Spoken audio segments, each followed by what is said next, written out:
Monsieur le Président de la République, bonjour. Il faut qu'on parle. Je suis Rodriguez Katouva, journaliste et citoyen congolais, et je dois vous parler du Nord Kivu et des autorités que vous avez placées pour diriger l'état des sièges.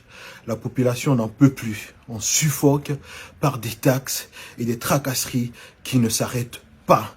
Monsieur le Président, si on a reconnu l'état des sièges au Nord Kivu, cela veut dire qu'il y a la guerre. Une guerre veut dire que la capacité de la population à avoir de l'argent est affectée.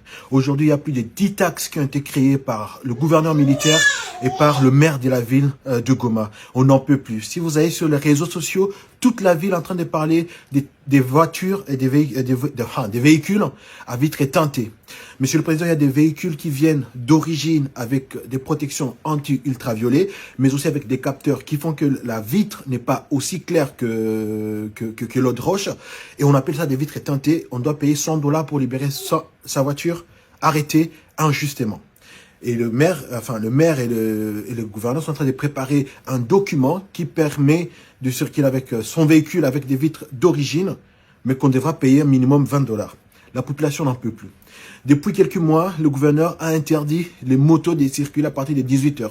Monsieur le Président, toutes les activités au Nord Kivu sont paralysées à cause de la guerre. Et on interdit aux gens qui travaillent le soir, c'est-à-dire les coiffeurs du soir, les vendeurs de saucisses, les vendeurs de viande qu'on appelle mouchito, les travailleurs dans des bars et tout ça. Toutes ces personnes, à partir de 18 h, ne peuvent plus se déplacer parce que le maire de la ville pense que ce sont les motos qui circulent à ces moments-là qui insécurisent la population. C'est une mesure impopulaire. Il y a des vidéos sur les réseaux sociaux, des motards qui disent quand l'M23 va prendre la ville de Goma, on va les accueillir parce qu'eux vont nous libérer des ceci. Il y a, Monsieur le Président, à Goma, des motards qui travaillent la nuit et des motards qui travaillent le jour. Et c'est comme ça qu'ils gagnent leur vie. On a tué tout le travail de nuit qui se passe en ville de Goma. Le maire de la ville a mis un jeune en prison, Mamishi Ndungokin, qui vient de passer 1 an et demi en prison pour avoir dénoncé des taxes parcellaires que le maire de la ville avait imposées. Au moment où je vous parle, le maire vient de signer un document qui va interdire aux personnes qui exercent des petits commerces devant leur parcelle ou devant leur lieu de travail d'exercer. Pour lui, ça nuit à l'aspect touristique de la ville de Goma. Monsieur le Président, nous sommes en guerre. Des gens essaient de gagner honnêtement leur vie en vendant des crédits, en vendant des tomates devant leur maison et on veut leur imposer une taxe pour être enregistrés ou alors on veut les chasser. Qu'est-ce qu'on peut faire quand plus de 40% de la province est occupée par des rebelles terroristes, Monsieur le Président? Rappelez vos hommes. Je vous jure que moi j'écoute l'opinion et que beaucoup de gens aujourd'hui détestent le régime. Il ne faudrait pas que on prenne les M23 comme des libérateurs alors qu'ils ne le sont pas. Ce sont des agresseurs. Alors, Monsieur le Président, rappelez vos troupes. Rappelez à Monsieur Thierry Moami qu'on ne peut pas se lever un jour et décider que les voitures ne peuvent plus circuler en ville de Goma. Autre chose, Monsieur le Président, on impose 130 000 francs congolais par élève pour passer l'examen d'État. Il y a près de 60 000 élèves qui vont passer l'examen d'État au Nord Kivu. Ça fait plus de 3 millions de $ que le gouverneur va prendre parce que c'est de l'argent géré exclusivement par le gouvernement provincial. Ce n'est pas possible. Nous sommes en guerre, ça veut dire nous sommes sous état de siège, ça veut dire que tous ils reconnaissent qu'on est en état de siège. Monsieur le Président, je vais envoyer cette vidéo à vos ministres. Je vais l'envoyer particulièrement à Monsieur Patrick Mouyaya. J'ai son numéro privé et j'espère que quelqu'un aura le pouvoir de vous en parler en Conseil des ministres. Nous sommes en guerre. Allégez la vie des populations. Il faut nous montrer que vous reconnaissez que nous souffrons.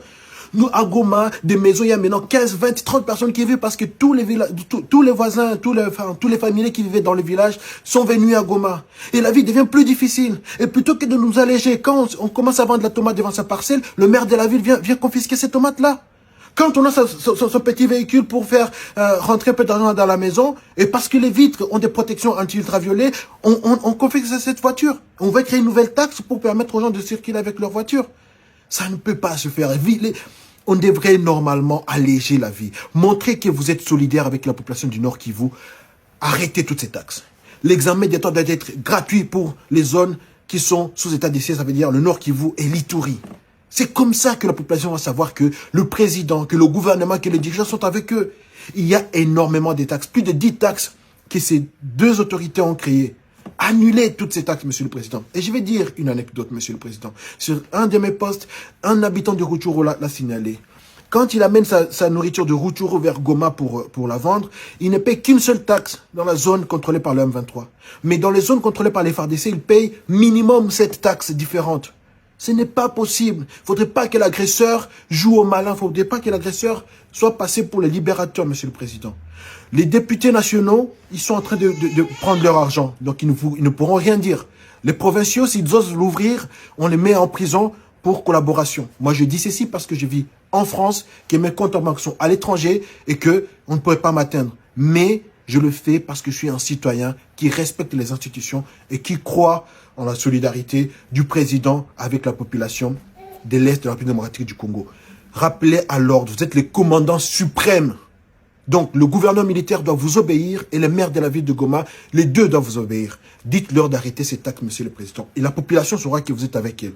Si vous ne le faites pas, Monsieur le Président, à Goma, les gens en ont marre, je vous le dis. Merci.